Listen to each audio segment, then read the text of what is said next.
আজকে আমি এখানে দেখো ইলিশ মাছ নিয়েছি। আজকে আমি ইলিশ মাছ রান্না করব।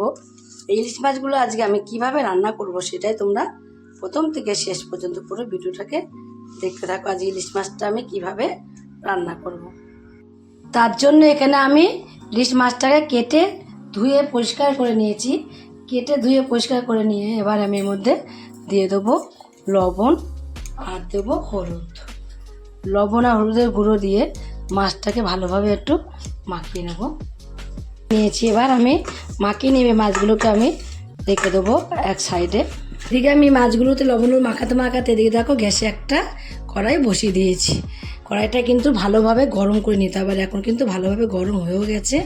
এবার তেল দিয়ে দেবো, যেটুকু তেল লাগবে পরিমাণ মতো তেলটাকে দিয়ে দেবো।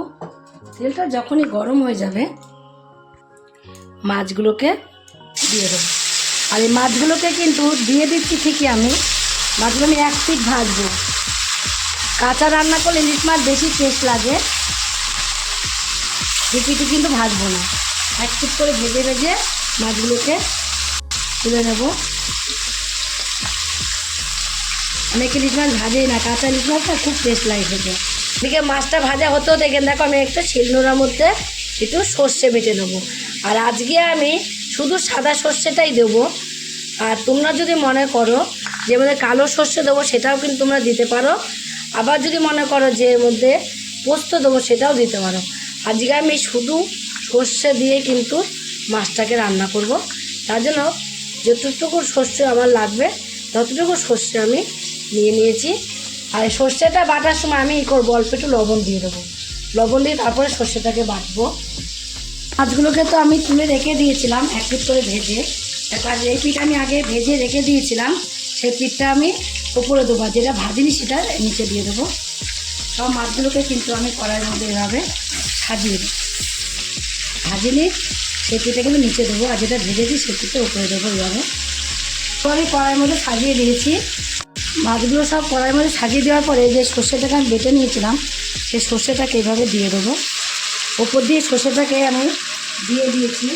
আর যে বাটিতে সর্ষে দিয়েছি রেখেছিলাম সেই বাটির মধ্যে অল্প একটু জল নিয়ে এইভাবে ওপর দিয়ে দিয়ে দেবো। যেটুকু জল লাগবে আর কি সেটুকু জলে কিন্তু আমি ওপর দিয়ে দেবো।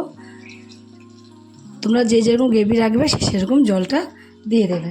জলটা একদমই তোমাদের ব্যাপার, তোমাদের ইচ্ছা মতো তোমরা জলটা দেবে এর মধ্যে। এবার এইভাবে আমি একটু সর্ষেগুলো জলের মধ্যে একটু মিশিয়ে নেবো। কিন্তু আমি সর্ষেগুলোকে জলের সাথে ভালোভাবে মিশিয়ে নিয়েছি। আর সর্ষে ভাজলে না খুব গ্যাস অম্বল হয়, তার জন্য কাঁচা সর্ষেটাই আমি মাছের উপর দিয়ে এভাবে দিয়ে দিয়েছি, কাঁচা লঙ্কা বাটা। আর মাছগুলো এখন ভেতরে একটু এভাবে ঢুকিয়ে দিয়েছি ঝোলের মধ্যে। লবণ আর হলুদ তো আমি মাছটা যখন ভেজেছিলাম তখন আমি দিয়েছিলাম। আর একটু হলুদ এভাবে একটু চারিদিক দিয়ে দিয়ে দেবো। নিয়ে এভাবে চারিদিক দিয়ে একটু ছড়িয়ে দেবো লবণটাকে। মাছ ভাজার সময় কিন্তু আমি লবণ দিয়েছিলাম, লবণ হলুদ দুটোই দিয়েছিলাম। আবার একটু লবণ হলুদ আমি এর সাথে মিশিয়ে দিলাম। এটাকে কমিয়ে দিয়ে কিছু সময় আমি ঢাকা দিয়ে রেখে দেবো। কিছু সময় ঢাকা দিয়ে ঢাকনাটাকে তুলে নিয়েছি। ঢাকনাটাকে তুলে নিয়ে এবার একটু কাঁচা লঙ্কা চিড়ে নিয়েছি। কাঁচা লঙ্কাটা এইভাবে চিরা কাঁচা লঙ্কাটাকে দিয়ে দেবো। চিরা কাঁচা লঙ্কাটা চারিদিকে দিয়েছি।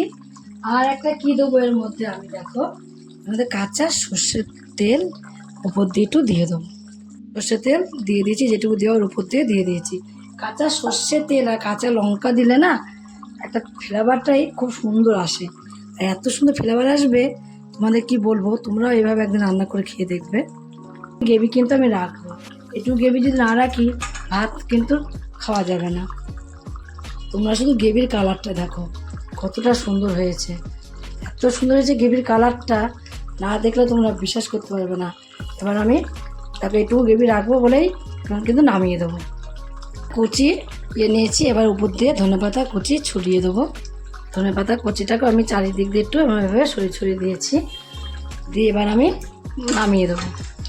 ঠিক আছে, কমপ্লিট করে নামিয়েও নিয়েছি। দেখো এইভাবে তোমরা একদিন মাছের ঝোল খেয়ে দেখো, সর্ষে বাটা দিয়ে ইলিশ মাছের ঝোল। তোমরা এইভাবে ইলিশ মাছের ঝোল খেয়ে তোমাদের কাছে যদি রেসিপিটা ভালো লাগে আর তোমরা যদি ফেসবুক থেকে দেখো ফেসবুকের পেজটি ফলো করে দেবে। যদি ইউটিউব থেকে দেখো, ইউটিউবের চ্যানেলটি সাবস্ক্রাইব করে দেবে, পাশে থাকা বেল আইকনটিটা প্রেস করতে ভুলবে না। তাহলে নতুন নতুন রেসিপিগুলো তোমাদের কাছে তাড়াতাড়ি পৌঁছে যাবে।